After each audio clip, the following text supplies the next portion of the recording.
Hello friends, कैसे हैं आप सभी को दिल से मेरा प्यार भरा नमस्कार। दोस्तों, आप सभी का मेरे इस यूट्यूब चैनल कामना की दुनिया में स्वागत है।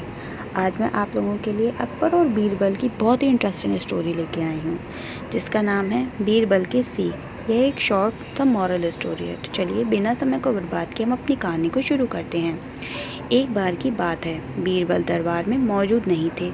इसी बात का फ़ायदा उठाकर कुछ मंत्रीगण बीरबल के खिलाफ महाराज अकबर के कान भरने लगे।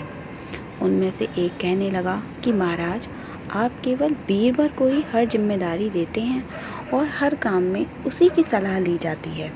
इसका मतलब ये है कि आप हमें अयोग्य समझते हैं, मगर ऐसा नहीं है। हम भी बीरबल जितने ही योग्य हैं। तो महाराज को बीरबल बहुत प्रिय थे। वे उनके खिलाफ कुछ नहीं सुनना चाहते थे, लेकिन उन्होंने मंत्रीगणों को निराश न करने के लिए एक समाधान निकाला।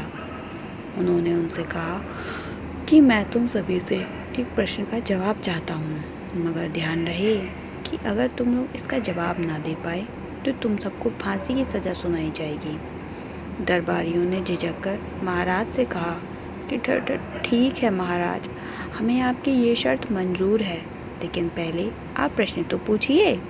तो महाराज ने कहा कि दुनिया की सबसे बड़ी चीज़ क्या है? ये सवाल सुनकर सभी मंत्रीगण एक दूसरे का मुंह ताकने लगे। महाराज ने उनकी ये स्थिति देखकर कहा कि याद रहे कि इस प्रश्न का उत्तर सटीक होना चाहिए। मुझे कोई भी अटपटा सा जवाब नहीं चाहिए। इस पर मंत्रीगणों ने राजा से इस प्रश्न का उत्तर देने के लिए कुछ दिनों की मोहलत मांगी। राजा भी इस बात के लिए तैयार हो गए। महल से बाहर निकलकर सभी मंत्रीगण इस प्रश्न का उत्तर ढूंढने लगे। पहले ने कहा कि दुनिया की सबसे बड़ी चीज़ भगवान है, तो दूसरा कहने लगा कि दुनिया की सबसे बड़ी चीज़ भूख है। तीसरे ने दोनों के जवाब को नकार दिया और कहा कि भगवान कोई चीज़ नहीं है और भूख को भी बर्दाश्त किया जा सकता है। इसलिए राजा के प्रश्न का उत्तर इन दोनों में से कोई नहीं है। धीरे धीरे समय बीतता गया और मोहलत के लिए दिए गए दिन भी गुजर गए। फिर भी राजा द्वारा पूछे गए प्रश्न का जवाब ना मिलने पर सभी मंत्रीगणों को अपनी जान की फिक्र सताने लगी। कोई अन्य उपाय न मिलने पर वो सभी बीरबल के पास पहुँचे और उन्हें अपनी पूरी कहानी सुनाई। बीरबल पहले से ही इस बात से परिचित थे। उन्होंने उनसे कहा कि मैं तुम्हारी जान बचा सकता हूँ, लेकिन तुम्हें वही करना होगा जैसा मैं कहूँ। तो सभी बीरबल की बात पर राज़ी हो गए। अगले ही दिन बीरबल ने एक पालकी का इंतज़ाम करवाया।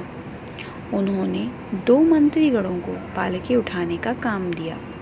तीसरे ने अपना हुक्का पकड़वाया और चौथे से अपने जूते उठवाए और स्वयं पालकी में बैठ गए। फिर उन सभी को राजा के महल की ओर चलने का इशारा दिया। उसके बाद क्या हुआ? जब सभी बीरबल को लेकर दरबार में पहुंचे तो महाराज इस मंजर को देखकर हैरान थे। इससे पहले कि वे कुछ बीरबल से पूछते तो बीरबल खुद ही राजा से बोले कि महाराज, दुनिया की सबसे बड़ी चीज़ गरज होती है।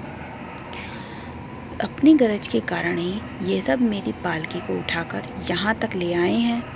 ये सुन महाराज मुस्कुराए बिना ना रह सके और सभी मंत्रीगण शर्म के मारे सिर झुकाए खड़े रहे।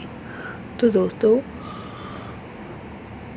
हमारी कहानी यहीं ख़त्म होती है, तथा हमें इस कहानी से क्या सीख मिलती है? इस कहानी से हमें ये सीख मिलती है कि हमें कभी भी किसी की योग्यता से जलना नहीं चाहिए, बल्कि उससे सीख लेकर खुद को भी बेहतर बनाने की कोशिश करनी चाहिए। तो दोस्तों, आपको मेरी कहानी कैसी लगी? प्लीज़ कमेंट बॉक्स में ज़रूर बताइएगा। उम्मीद करती हूँ पसंद आएगी। अगर पसंद आई हो तो प्लीज़ इसे लाइक कर दीजिए तथा ज़्यादा से ज़्यादा लोगों में शेयर करें और मेरे चैनल को प्लीज़ ज़रूर सब्सक्राइब करें, जिससे कि और मेरी नई नई बनाई हुई कहानियाँ जल्द से जल्द आप तक पहुँच सकें। तथा कोई भूल चूक हो तो माफ़ कीजिएगा। ओके, धन्यवाद।